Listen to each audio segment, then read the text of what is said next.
Perkenalkan, saya Satrio Bayu Adinugroho dengan NIM 2021 0510201 dari kelas B mata kuliah Hubungan Internasional Perspektif Islam.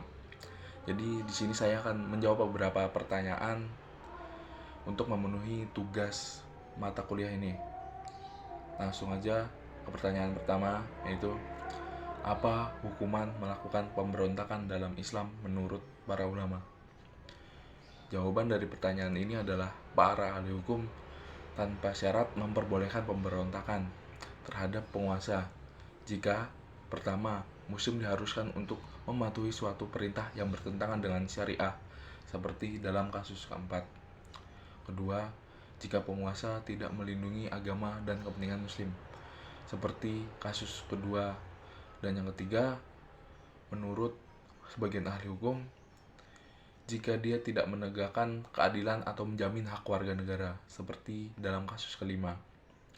Tidak seperti dalam kasus-kasus sebelumnya di mana pemberontakan diperbolehkan tanpa syarat, mayoritas ahli hukum mengambil pendekatan yang sama sekali berbeda dalam menanggapi kasus kelima dan keenam, di mana pendekatan mereka dalam hal ini memiliki ciri bersyarat, hati-hati, pragmatis, dan terkadang tidak langsung. Singkatnya, perhitungan para ahli hukum untuk memilih yang lebih ringan di antara dua bahaya. Apakah pemberontakan terhadap penguasa yang tidak adil atau bertahan dalam ketidakadilannya mencerminkan ciri itu.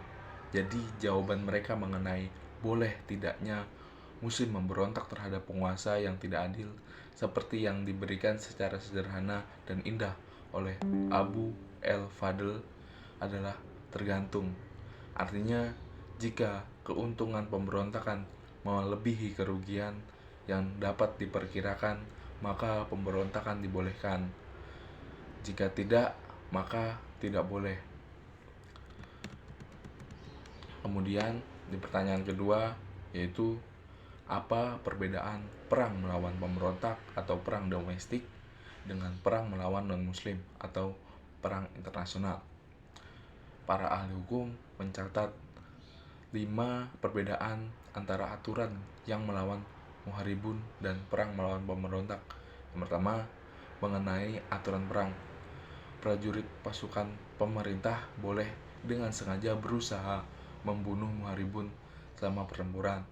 Namun, mereka tidak boleh dengan sengaja berusaha membunuh pemberontak selama pertempuran. Karena tujuan perang melawan pemberontak hanyalah untuk membuat mereka patuh terhadap penguasa, seperti yang ditunjukkan sebelumnya. Lalu yang kedua, muharibun dapat diburu dan dijadikan sasaran serangan apabila mereka melarikan diri selama pertempuran.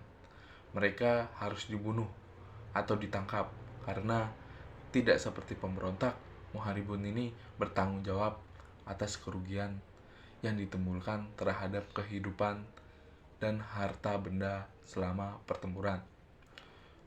Keempat, muharibun yang ditangkap bisa dipenjara, sementara pemberontak dibebaskan setelah berakhirnya pertempuran. Kemudian yang terakhir, yaitu yang kelima, pajak yang dipungut oleh muharibun dari masyarakat akan dipungut kembali, tidak seperti pajak yang dipungut oleh para pemberontak. Perbedaan mencolok ini menggambarkan fakta bahwasannya muharibun diperlakukan oleh hukum Islam sebagai penjahat murni dibandingkan dengan pemberontak yang diperlakukan hanya sebagai prajurit.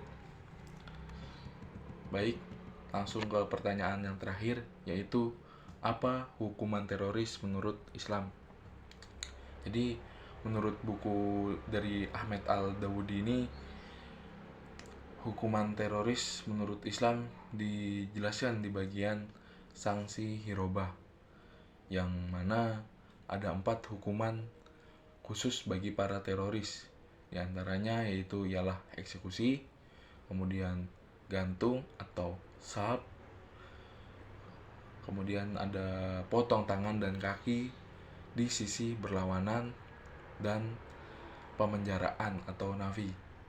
Demikian hukuman bagi para teroris diklasifikasikan sebagai hukuman hudud karena disebutkan dalam Al-Quran.